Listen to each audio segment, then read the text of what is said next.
emptying the theatre out and getting them back in couldn't be done in an instant. It was to be sponsored by some instant coffee or tea or something. So they're stuck with the name. I know the theatre you're talking about now up in the Bronfman, by the way. That's Sadie Bronfman Center, probably. Yeah. Okay. De Carré. That's it. And Côte I can remember driving up Côte de Neige, yeah. That's it. Côte St. Catherine. St. Catherine, yeah. Down from the Jewish General Hospital. That's right. Yeah, absolutely. Yeah. I think that you were just going to start telling me a little story about yes. how you got.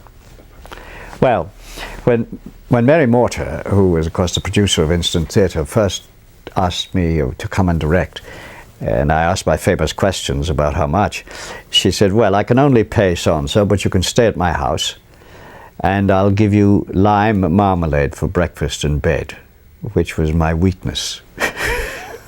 So I said, I'll be there. And she gave me lime marmalade on toast in bed every morning before I went off to rehearsal. I shared the directing chores with Donald Ure, the actor. We did 5 plays between us, 2.5 each, and it was like a factory. I mean, I used to literally get puggled by the different casts, you see, and different people, and some of them were very, like George Caron, God rest him, Kay Tremblay, Tandy Cronin, the daughter of Hume Cronin, who was studying at McGill at the time. I mean, marvelous, we did these plays. And then one of the actors we had a problem with, and he had to come out of the play. And I took over as Smirnoff in The Boor. And of course I went on stage, did the part, went to the dressing room, wiped my forehead, loosened my tie, lit a cigarette, and a voice comes on the thing, beginners, please. You're going to go on again. I suddenly realized I could put the cigarette out and get ready to walk in again, fresh audience. Come off from that, go downstairs, light up a cigarette, put it, beginners, please, you're back on stage. And I suddenly realized, this is not having a run through a field full of lilacs. This is work. So what, of course, it did boil down to was it was like doing a full play, except it was one short play 3 times. And that's the story of Instant Theatre and the lime marmalade. Now the Bronfman, of course, was another. They called me, Muriel Gold was the artistic director, they called me to direct this Irish farce, the Patrick Pearse Motel.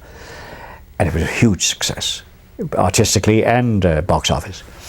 And, pardon me, the artistic director, a couple of days after, when the play is really beautifully received by the press and everything, takes me to lunch. And a lovely bottle of wine and some crêpes Suzette, and again, one of those wonderful Montreal restaurants. And I'm looking for some kind of praise, so I leaned forward and I said, how did you come to find me? And I expected, well, of course you're famous and you're this and you. I said, oh no, we're looking through the Face-to-Face, which is the book of people. And she said, anybody with an Irish name like that, Sean Mulcahy, he ought to know what he's doing. Out of a book. So I tried to remain calm, sip my wine and say, oh, that's very interesting. I wanted to kill her. I expected her to say, well, of course, we were told that you were utterly talented. Talent coming out of the pores of your skin. Oh no, they found me in a book. Sean Mulcahy. At least she didn't say Sean Mulcahy, which is what most people say. Anyway, that's how I wound up at the Bronfman. And from then on, of course, I did Elie Wiesel's The Madness of God, which was a milestone production, Wonderful play. He now, of course, has the Nobel Prize. And, or Wiesel, as people say, Wiesel. I remember an old tailor in Calgary when I was saying that I had just done a play by Elie Wiesel. He said, Wiesel, get his name right. Can you give me more of your impressions about the Montreal stage scene then, in a general way? Like, where might you have socialized with whom and what? Well, I knew Guy Lecuyer very much, of course, and Jean Gascon, and I was to direct yesterday the children were dancing, Hier les enfants dansaient. And Gracien Gélinas was of tremendous help to me because I wanted the French Canadian actors to be played by French French-Canadian parts to be played by French-Canadian actors. And he was extremely, I think it made sense. And since I was doing it a long way from Montreal, in Edmonton, I wanted all the help I could get. And he was, what a tremendous person, you know. Gratien Gélinas, tremendous person. So that was, but my impression of, apart from having the odd drink at the bistro, or the Troika, my impression of the theatre scene was not all that great because I was so busy while I was there. I mean, you went in, started rehearsal, did the play, watch it perform a few times, and then get back to Toronto. Because you're, again, off salary. Very good example. I mean, when the curtain goes up on a production, your salary stops as a director. And so back you go to Toronto. To jump ahead again, Gratien Gélinas, I want to follow that French-Canadian lead, theatre lead. You were aware, of course, that he was quite the superstar. It was like going to see the Pope, for heaven's sake. You know, I mean, he had a big office, and he knew who I was, and he was extremely courteous, professional. And, you know, he also was very appreciative of the fact that what my intention with the play was, which was to get French-Canadian performers playing the French parts and not people going on putting on French accents. And he liked that. I knew a lot of French. I knew a lot of French actors through radio, of course, people like François Lavigne and Robert Rivard, Georges Toupin, who's gone now, of course. He was Papa Plouffe. And he could see that I was terribly interested in the whole back history, like the Papineau Rebellion and so on. We were doing a play about the Papineau Rebellion. So he started to tell me about it. I was always playing General James Wolfe, fighting the battle at the Plains of Abraham with François Lavigne as Montcalm. And this was something also, of course, that CBC Radio did. They brought in the actors from Montreal to play these parts. It's like the Fathers of Confederation. I mean, you can hardly, I don't think, have Georges Etienne Cartier played by somebody who doesn't sound like Georges Etienne Cartier might sound, or Langevin, or those people. I know the names because they were all people that I met in the plays that I did, in which I was invariably playing D'Arcy McGee, who of course was murdered in Ottawa. MacDonald put McGee in charge of naming the new country in 1864. And I can always remember having a line to say when he said, well, how is this committee work going, D'Arcy? He said, well, I've had a lot of suggestions. One of them is New Hochelaga. What? He says, New Hochelaga doesn't sound too bad if you don't mind being a Hochelagander. And he said, another one is United Ifisca. What in the name of God is that? MacDonald says. He says, well, it's the capital names of the capital letters for the names of the founding fathers: English, French, Irish, Scottish, German, and American. These were serious suggestions about the naming of the country. And then, of course, you lead into a marvelous speech where McGee says, however, there is something about the name Canada that appeals to me. And then you can feel Tommy Tweed wrote that. It was quite but can you imagine serious suggestions that this country should be called United Ifisca or New Hochelaga? Well, what's good for the Hochelagoose it's good for the Hochelagander. Back to, we've got a big hole so far in the production regarding Gratien Gélinas. Believe it or not, we've interviewed in Montreal. Yeah. He's quite ill right now. And I know. Unable to speak to him. And his wife we interviewed. And Huguette Oligny. Huguette Oligny was... Did you talk to her? Yes, but she absolutely refused to speak for him. And I really... When you said he had an office and everything, we don't even have that. Can you tell me a little more about Oh, well, now I'm talking about 25 years ago, when he would have been a younger man. And even then, in my mind, it was like talking to an elder statesman of my profession. It'd be like talking to Jean Gascon when I saw him at Stratford. I wanted him to advise me about a play I was doing in Edmonton as well, about the French actors. And we had lunch together, and he had just come back from doing A Man Called Horse, the film with Richard Harris. And you learn little things, you see, to be in a film with a star. He was wonderful in that film. I don't know if you've ever seen it. He played a French-Canadian Indian. Because I can always remember him. He's off camera when you hear his voice first. Hey, English! And he's talking to Harris. Then he explains to me over lunch that when they do a two-handed scene, and they have big parts, Gascon's part is very large, Harris, after 3 or 4 or 5 or 6 takes, looks at the director and says, "That's the one." He doesn't discuss it with Gascon. I mean, if you and I do something 5 or 6 times and then you make a decision as to what is printed without even saying a word to me, I may not be very good in the one that you've picked, you see? But that's what it means to be a star. That's the one. Now, he wasn't saying this with acrimony. He was just describing what it's like to work on a film with somebody who's a big name. And Harris was a big name, a star.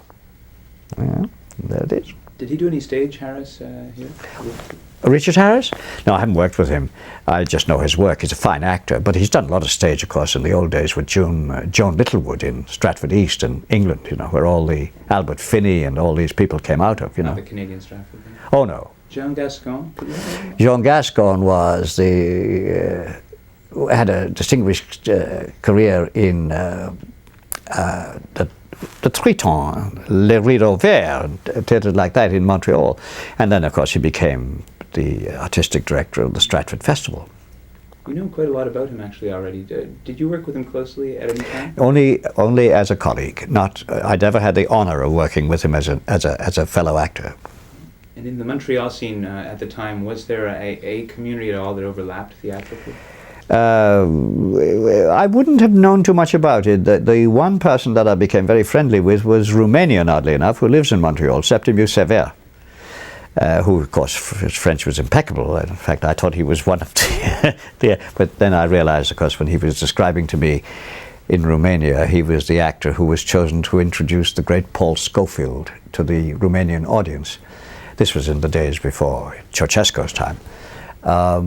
Then I realized I was speaking to a very important Romanian star who had settled in the city of Montreal. I think he did not like living as an artist inside the communist regime which existed then in Romania.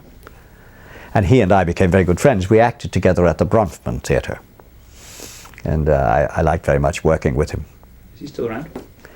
I think he's still in Montreal, yeah. Sever, S-E-V-E-R, Septimiu Sever. His English was less than the best. Septimiu? Septimiu. That would be Septimus, I guess, in Romanian. Okay. Oh, he's quite a man. His English he thinks is very good, but it ain't so good. His French is impeccable, and his Romanian, of course, is beautiful. What was Mary Morter doing in the theatre business? Well, she was a woman of the, well, I don't say was, she still is. I saw her recently. She's a woman of the theatre. She's a good character performer herself. I directed her in some short plays by Harold Pinter called Sketches at a Bus Station with Kay Trombley.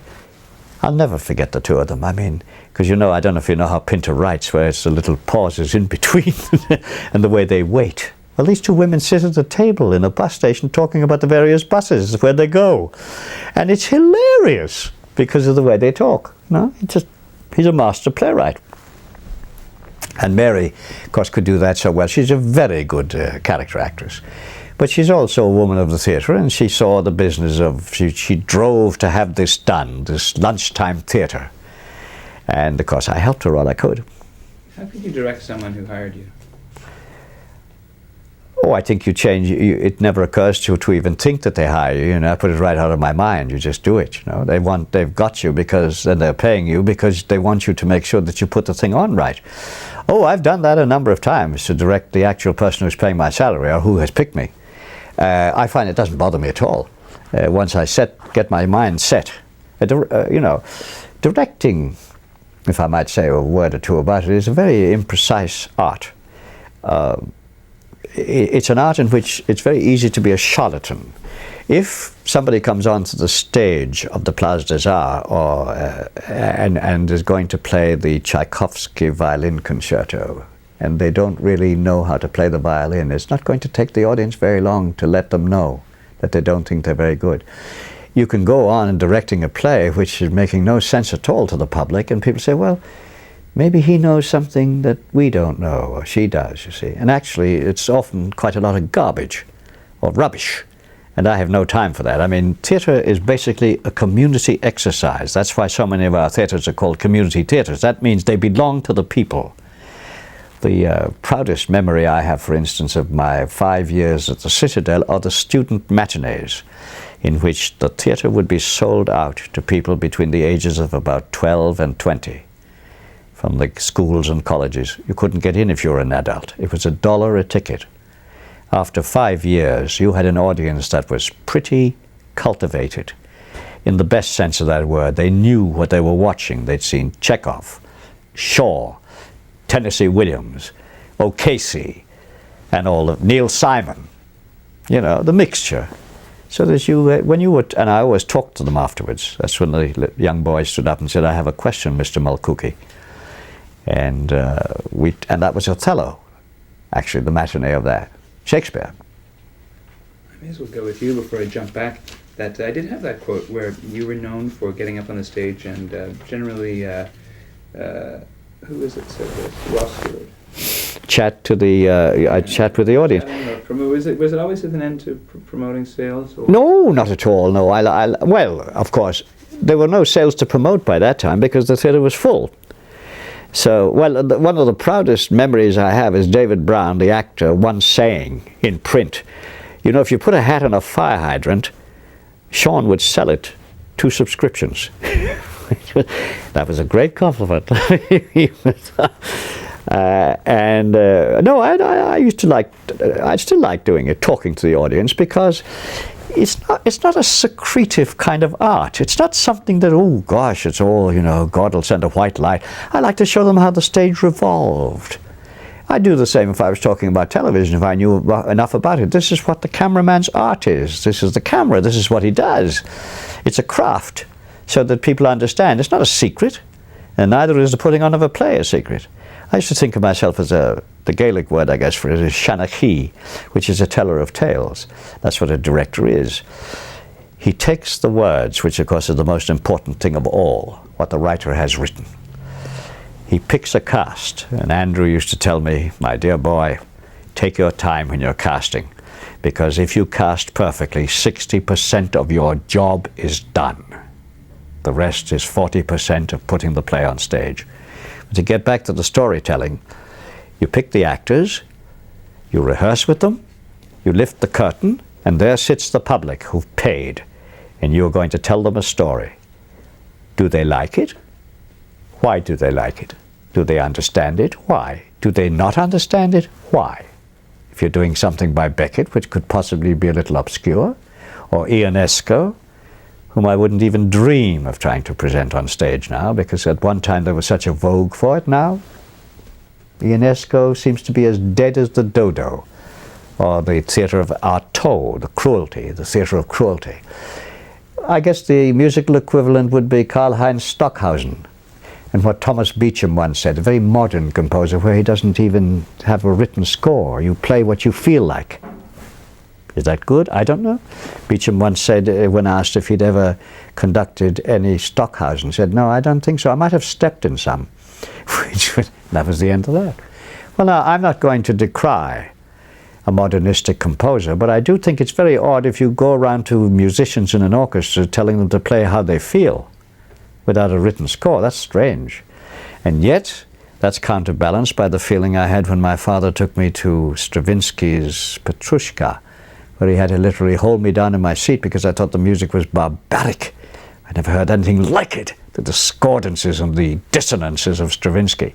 Now, it's beautiful. So, I'm not too quick at coming to judgments about things in case I'm wrong. Although the older I get, the more I find I'm right. Now, it's no compensation for getting old, but it's better than being wrong. The music affected you, huh? You just mentioned the term stage not being secretive. We talk sometimes about the magic of television, and we all know a magician should never give away the secrets of the trade. You never tell unless you're how the trick was done. But you were talking just how you like to show the audience the stage, how it revolved, etc. Yes. You were revealing the magic of the stage. Isn't there a rule against that? No, because magic is a word that I wouldn't apply to that. You talk about a magician, and that is his trade. A magician is a man who creates an effect. I can still think of a trick that a magician once did for me when he gave me a card and asked me to put my signature on it, and then put it back in a pack of cards, and then point it. And then the card rose up with my signature on it. How did he do that? I still don't know how on earth did he do that. But I don't want to know, because that's his trade. But if I'm presenting something for an audience where the stage revolves and a new scene starts and how it's done, I want them to get to know the people that help me to do my job. I mean, if you put a camera on me, there's an artist with that camera. There he is over there with the camera. Why should the people not know about that? I just don't happen to appear by magic on a screen, because it's not magic. But the trade of the magician is a separate thing. That is his craft. You really shouldn't know how he can blow up a big balloon and have a lady inside it. That's one I saw once. I still don't know how that's done. How does he saw somebody in half with all the blood? That's his trade. Was there any vaudeville or popular shows going on? If you forgive me with the yoke of progression, I'm going to hop back from it. No, that's all right. We go back and forward all over the place. And that's what happens when you talk to an Irishman. You go in and out. As long as we get to the bottom line here, which is was there any popular sort of vulgar stage that you remember in Montreal, per se? Not really. I didn't get an awful chance to see the things I should have seen, because of course I'm too busy rehearsing, and you have to sleep and you have to eat and drink. And I used to love there was a beautiful restaurant called the Troika, which I loved in Montreal, because they had 3 Russian singers, one musician with a balalaika and one tenor. And I mean, it was what I would have thought was the old-time Russian music, and I liked that. But mostly, I don't think I saw many of I used to go to the Café André sometimes. Do you remember the Café André? But that was, the old days with various... And then my lack of knowledge of the French language was sometimes inhibiting, if somebody wasn't there who could translate for me, because I really didn't know. Barely at the Troika and Crescent in the west end of downtown. It was quite I used the term apartheid. Oh, it was never, my lack of French was not a big problem. I had my 3 sentences, of course. But I missed something sometimes, especially when 5 or 6 friends of mine are speaking avidly to each other in a language that I can't really follow, and are trying to slow down so I'll be included, you see. That's not... So you mentioned... 5 minutes. Thank you. You mentioned casting in Montreal. Can you just tell me some of the players you directed there? Well, Kay Tremblay, of course, was a magnificent actress. George Caron was also very good. Buddha Braden was an extremely good actor. I think he was Czechoslovakian, but he spoke French fluently and lived in Montreal, of course. Donald Scanlon, some of them I don't know how they're doing now, Ian Devoy. These were all people. Terence Ross, who is, I believe he's called Terence Labrosse as well. He acts in French as well. He was quite magnificent, a splendid actor. He is, I hope. I shouldn't be using the past tense about people like that, because they're not necessarily dead. Kay Tremblay, I think, is with the Stratford Company now. These were produced, Walter Wakefield. They produced extraordinary performances. But don't forget that this was the Bronfman and Instant Theatre, so they're both English-speaking theatres that were playing to basically an English-speaking audience. In the case of the Bronfman, it would have been a 80% Jewish audience, maybe 90% in Westmount. So, yeah, MRT, do you have anything to do with that? Before my time. Mm-hmm. I believe it was during your time in Montreal that Andrew Allan had a conditional, he took a conditional acceptance of as artistic director at Shaw. Yes. And what was the condition? His name, if you please. His conditional, well, you see, I went over there the founder, don't forget, of the Shaw Festival was Brian Doherty, who is dead. And we had long discussion one summer about the possibility of a festival of Shavian plays. And then he asked me who the heck we could get to head it. And I said, what about Andrew Allan? He said, could you get him? So I drove back to Toronto, went to visit Andrew at his apartment, and said, do you realize that you're going to be directing a season of plays next year at Niagara? And that's literally how it happened. He said, am I really? And then we started with You Never Can Tell, and two one-act plays, Man of Destiny and How He Lied to Her Husband, and Androcles and the Lion. And that was one of the first great tests of being a mensch.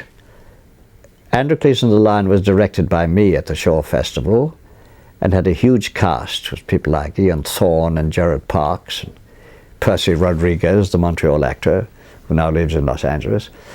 But when the newspaper came out, they credited the direction to Andrew Allan. And we just looked at each other across, and he said, "I'm so sorry, Sean." And I said, "That's all right. It's an honor to be mistaken for you." But I was mad underneath, because, you know, to be not credited with something you've done, that'd be like having a different name on a program. But it was all right. Stop tape, please, Andrew. Andrew.